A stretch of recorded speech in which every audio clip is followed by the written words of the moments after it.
Welcome back to our YouTube channel the R N learning lab.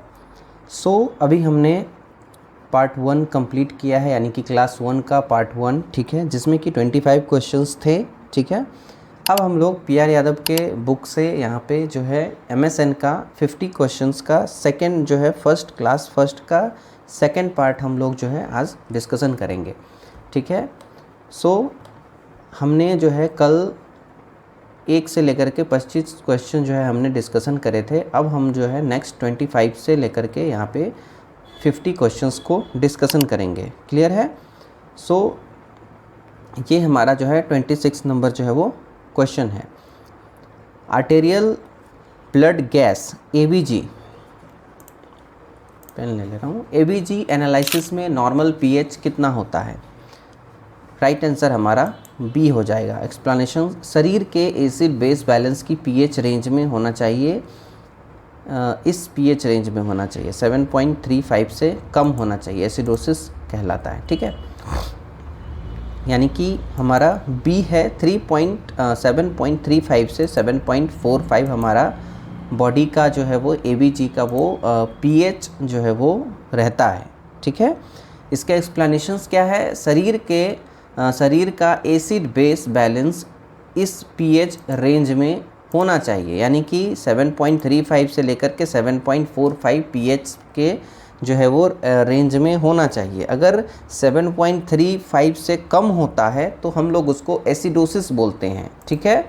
अगर इससे ऊपर होता है, यानी कि 7.45 से अगर जो है ये ग्रेटर होगा, ऊपर होगा, तो इसको हम लोग एल्कलोसिस बोलते हैं, ठीक है। सो ये एसिड और बेस जब आप पढ़ोगे तो उसमें आपको कॉन्सेप्ट क्लियर होगा। तो ये सिंपल सा क्वेश्चन था, आई होप कि आपको समझ आया होगा। अब हम लोग नेक्स्ट क्वेश्चंस को समझते हैं। रूल ऑफ 9 में एक पूरे पेयर यानी कि लोअर लिम्ब का परसेंटेज कितना होता है? जी हाँ, ये बहुत जितने भी स्टूडेंट्स हैं, हम नर्सिंग प्रोफेशनल्स, मेडिकल के स्टूडेंट सब पढ़ते हैं, बट ये भूल जाते हैं कि हम बॉडी के किस एरिया, किस पार्ट्स को कितने परसेंटेज में लेते हैं। तो क्या हमारा रूल ऑफ 9 जो है वो एक पूरे शरीर में लोअर लिम्ब, ठीक है, पूरे में एक पूरे पेयर मतलब 2, यानी कि लिम्ब, ठीक है, यानी कि 2 पेयर, एक पेयर में हो जाएगा ये 9%, 18% या फिर जो है वो 36%, यानी कि और वो जो क्या जो है 4.5%। हमारा राइट आंसर हो जाएगा बी, 18%,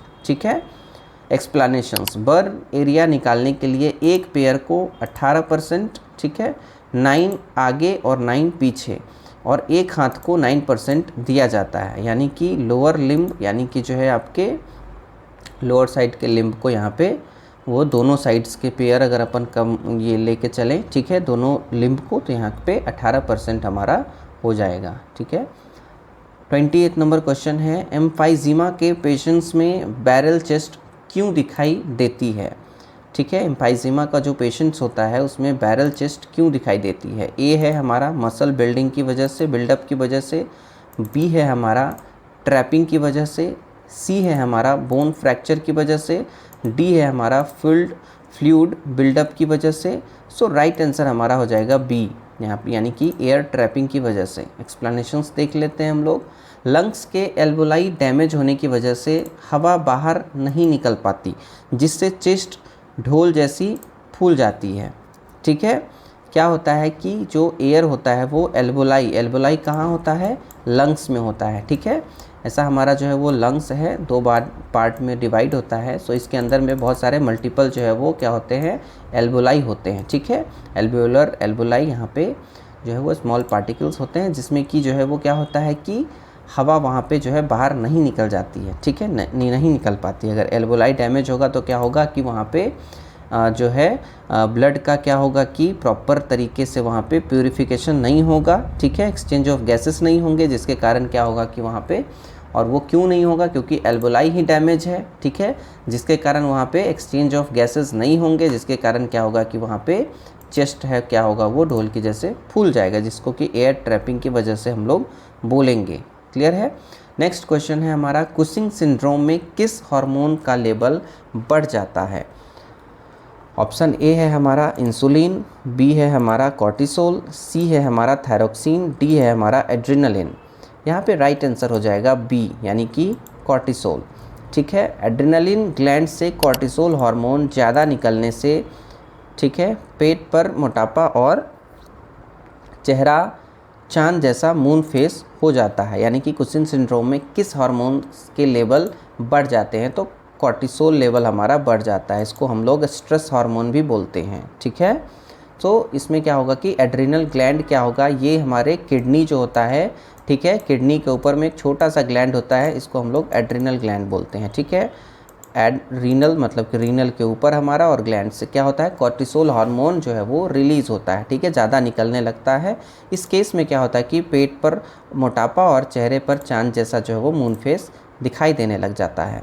नेक्स्ट क्वेश्चन है हमारा, ब्लड में पोटेशियम का लेवल कम होना क्या कहलाता है। अगर हमारे ब्लड में पोटेशियम कम होगा तो उसको हम लोग क्या बोलेंगे, ठीक है, हाइपरकैलेमिया बोलेंगे, हाइपोकैलेमिया बोलेंगे, या फिर जो है वो हाइपोनेट्रीमिया बोलेंगे, या फिर जो है हमारा हाइपोकैल्सीमिया बोलेंगे। आप अपना आंसर है कमेंट सेक्शन में डाल सकते हो।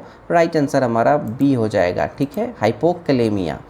एक्सप्लेनेशंस क्या है, पोटेशियम का लेवल 3.5, ठीक है, MEQ से यहाँ पे जो है वो L से पर लीटर से हमारा क्या होगा, कम होगा, ठीक है, मसल्स हर्ट के लिए खतरनाक हो सकता है, ठीक है। यहाँ पे क्या होगा, 3.5 से अगर कम हो जाएगा मसल्स हर्ट के लिए क्या होगा कि वो खतरनाक हो सकता है। पोटेशियम की कमी से हमारा जो है वो ये प्रॉब्लम हो सकता है। हाइपरथायरॉयडिज्म में क्या होगा, एक्सोपैथैलेमस क्या मतलब होता है, ठीक है। हाइपरथायरॉयडिज्म में एक्सोपैथैलेमस का क्या मतलब होता है, कम सुनाई देना, आँखों का बाहर निकलना, बालों का झड़ना, या फिर जो है वो पेट में दर्द। हमारा राइट आंसर हो जाएगा बी, आँखों का बाहर निकलना, ठीक है। हाइपरथायरॉयडिज्म में क्या होता है, थायराइड हार्मोन ज़्यादा होने से आँखों के पीछे का टिश्यू सूज जाता है और वो आईबॉल्स बाहर की तरफ धकेली जाती है, ठीक है। हाइपरथायरॉयडिज्म में क्या होगा कि एक्सोपैथैलेमस मतलब हुआ कि आँखों के जो है वो आँखों का वो बाहर निकलना, ठीक है। थायराइड हार्मोन ज़्यादा होने के कारण क्या होता है कि आँखों के पीछे का जो टिश्यू होता है वो सूज जाता है, यानी कि इन्फ्लामेशन हो जाता है, जिसके कारण वो आईबॉल्स क्या है वो बाहर की तरफ वो दिखने लग जाती है, ठीक है।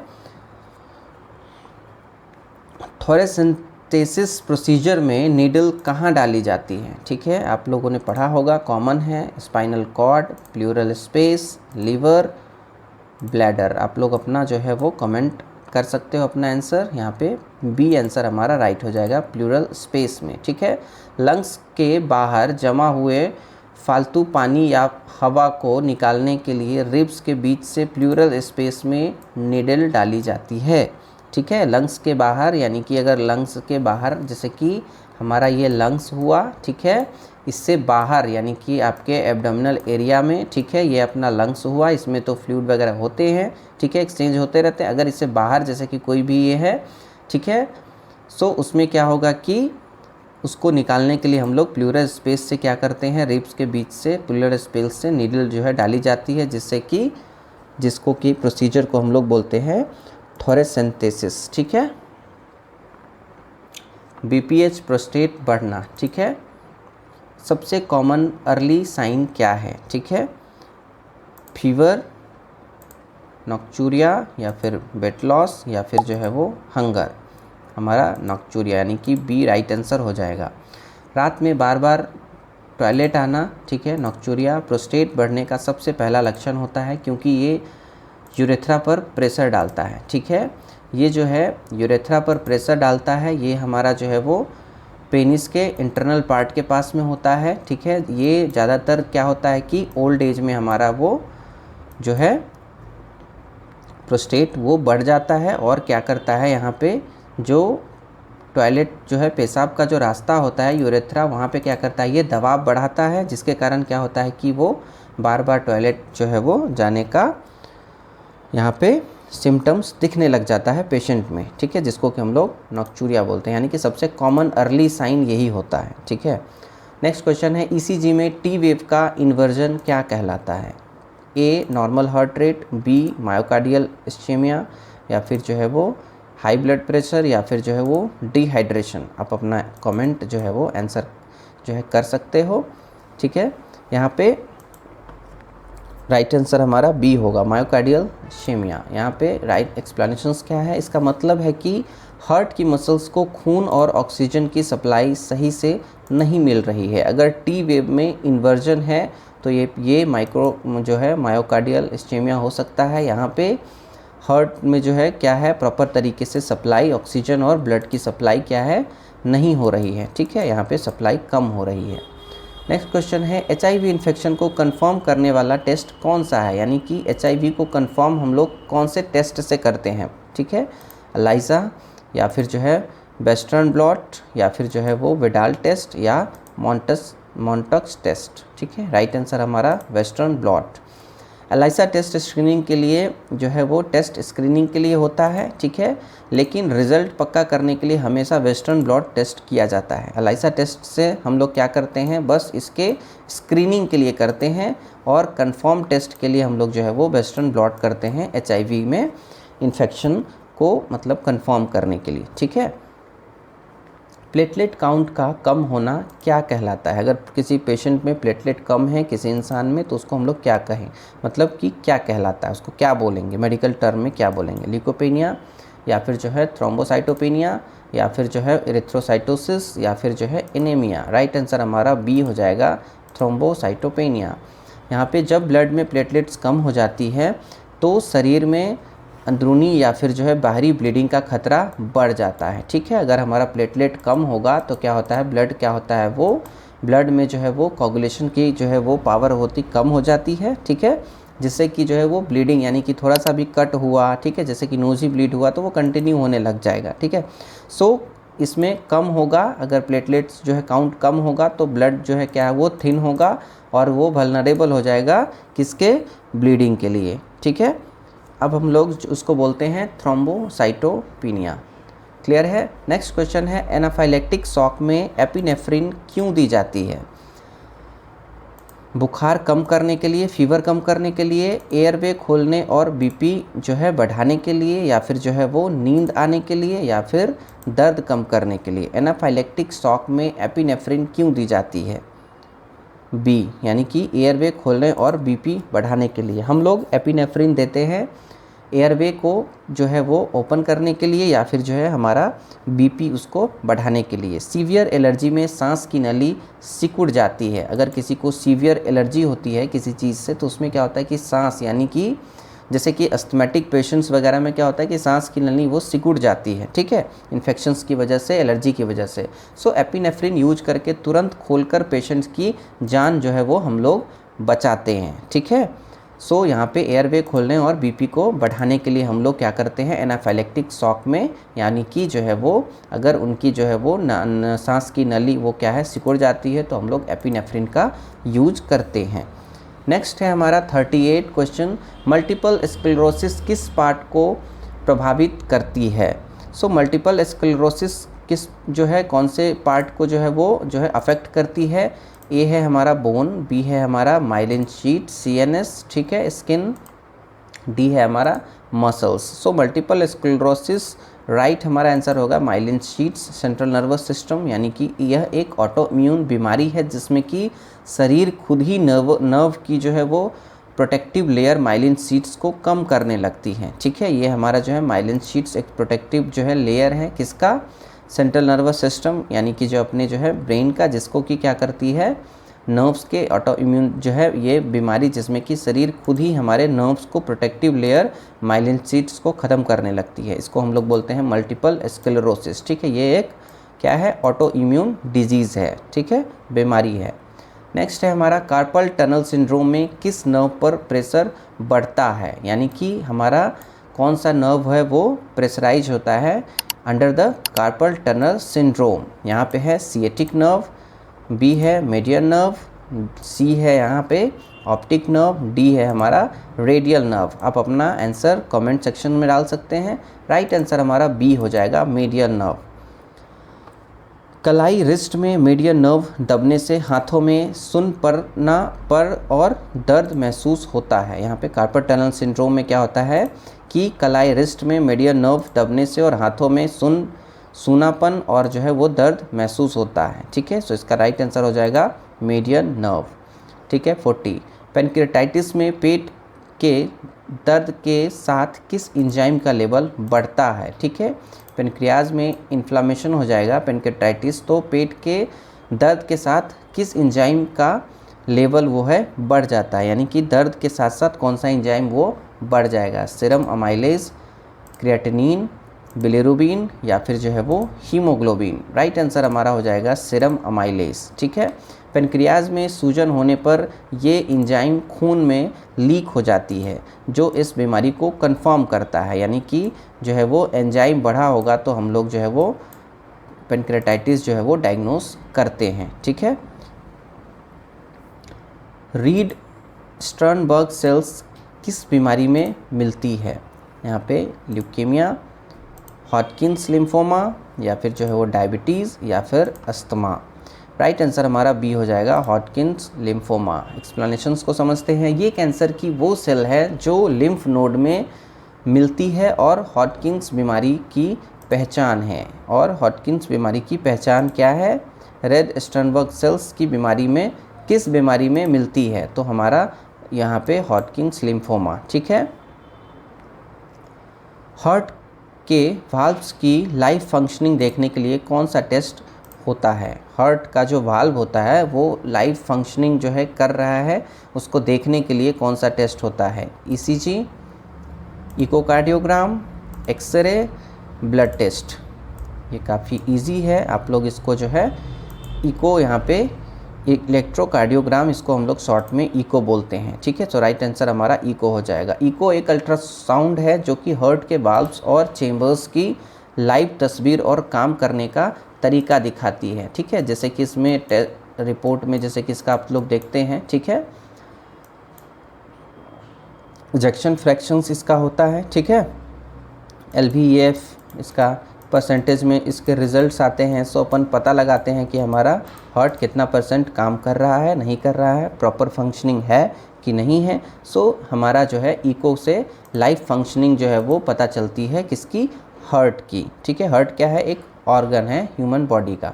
सो थायरॉयडेक्टोमी के बाद बेड साइड पर ट्रेकियोस्टमी सेट क्यों रखते हैं? ठीक है, थायरॉयडेक्टोमी के बाद बेड साइड पर ट्रैकियोस्टमी सेट क्यों रखते हैं? ऑपरेशन के लिए, इमरजेंसी एयरवे ऑब्स्ट्रक्शंस के लिए, पेशेंट्स को डराने के लिए या फिर जो है वो खाने के लिए। सो आप अपना आंसर कमेंट सेक्शन में डाल सकते हो। Emergency sections, emergency airway obstructions के लिए। ठीक है, थायरॉयडेक्टोमी अगर किसी को होता है तो अपन क्या करते हैं, ट्रैकियोस्टमी का जो सेट होता है उसको हम लोग जो है वो बेड साइड पे जो है वो रखते हैं इमरजेंसी एयरवे ऑब्स्ट्रक्शंस के लिए, ताकि इन केस ऑफ इमरजेंसी हमें जो है वो सारी चीज़ें जो है वो अरेंज करने में टाइम वेस्ट ना हो और जो है इमरजेंसी सिचुएशन में हम लोग क्या करेंगे, तुरंत ही उनको एयरवे को क्या करेंगे, ओपन करेंगे जो है सर्जरी के साथ में। सर्जरी के बाद जो है गले में सूजन होने से सांस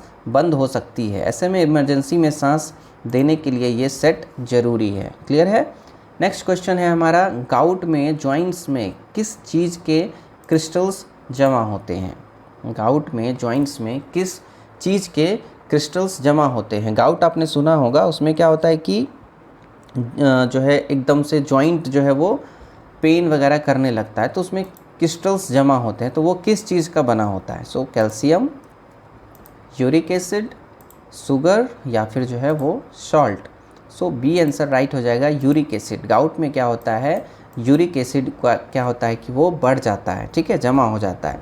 सो इसके एक्सप्लेनेशन समझते हैं। शरीर में यूरिक एसिड बढ़ने से वो जॉइंट्स में नुकीले क्रिस्टल्स बन जाते हैं, तो बहुत ज़्यादा सूजन और दर्द पैदा करते हैं। ठीक है, यूरिक एसिड्स क्या होता है कि वो जॉइंट्स में नुकीले क्रिस्टल्स बन जाते हैं, वो जो है वो आंखों से दिखते नहीं हैं। ठीक है, माइक्रोस्कोपिक लेवल पे अपन देख सकते हैं। सो वो क्या होता है कि क्रिस्टल्स क्या करता है, वहाँ पे जा कर के सूजन करता है और दर्द पैदा करता है। ठीक है, नेक्स्ट क्वेश्चन है हमारा, हेपेटाइटिस ए कैसे फैलता है, ठीक है। बी सब पढ़ते हैं, ए को जानते हैं, ठीक है। ब्लड ट्रांसफ्यूजन,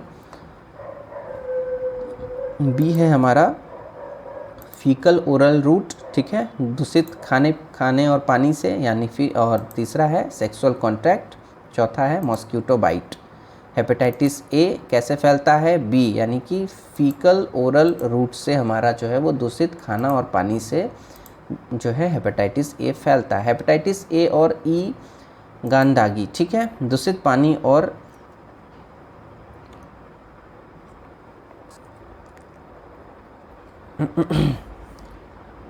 खाने से फैलता है, जबकि बी और सी यहाँ पे ब्लड से फैलता है। हेपेटाइटिस ए हमारा जो है और ई गंदगी और दूषित पानी से और खाने से फैलता है, जबकि बी हमारा बी और सी ब्लड से फैलता है, ठीक है। असाइड्स, एब्डोमिनल फ्लूइड, ठीक है, असाइड्स ये बहुत इंपॉर्टेंट है, हमेशा जो है वो एग्ज़ाम में कॉम्पिटिटिव एग्जाम्स जो होते हैं उसमें पूछा जाता है, ठीक है। सो इसमें बहुत सारे बच्चे कंफ्यूज होते हैं, असाइड्स क्या है। एब्डोमिनल फ्लूइड किस ऑर्गन के फेल होने के संकेत है, यानी कि असाइड्स अगर एब्डोमिनल फ्लूइड जमा है तो कौन सा ऑर्गन हमारा फेल है। सो क्या समझते हैं, ए किडनी, बी लीवर, सी हार्ट, डी लंग्स। आप अपना आंसर कमेंट सेक्शन में डाल सकते हो। सो राइट आंसर हमारा है बी लीवर। लीवर क्या होता है कि अगर फेल होता है, ठीक है, तो उस केस में क्या होता है कि जो एब्डोमिनल फ्लूइड है वो क्या करता है, लीक होने लग जाता है। लीवर ख़राब होने से पोर्टल हाइपरटेंशन बढ़ता है और वो पेट के खाली हिस्सों में पानी भरने लगता है। क्लियर है, लीवर जब खराब होगा तो पोर्टल हाइपरटेंशन होगा, बढ़ेगा, ठीक है, और जो पेट का जो खाली हिस्सा होगा, ठीक है, वहाँ पे क्या होगा कि वो पानी जो है वो भरने लग जाएगा, जिसको हम लोग असाइड्स या फिर जो है वो एब्डोमिनल फ्लूइड बोलेंगे। नेक्स्ट क्वेश्चन है, डाउन फिनोमेनन किस कंडीशन से जुड़ा है, ठीक है। ए है एनीमिया, बी है डायबिटीज़ मेलाइटस, सी है टीबी, डी है कैंसर, या फिर इसका राइट आंसर होगा डायबिटीज़ मेलाइटस। डाउन फिनोमेनन किस कंडीशन से जुड़ा है, रात को सोते वक्त शरीर में ग्रोथ हार्मोन्स बढ़ने की वजह से सुबह के वक्त ब्लड शुगर लेवल हाई मिलता है, ठीक है। इसको हम लोग डाउन फिनोमेनन किस कंडीशन से जुड़ा है, सो इसको हम लोग डायबिटीज़ मेलाइटस बोलते हैं।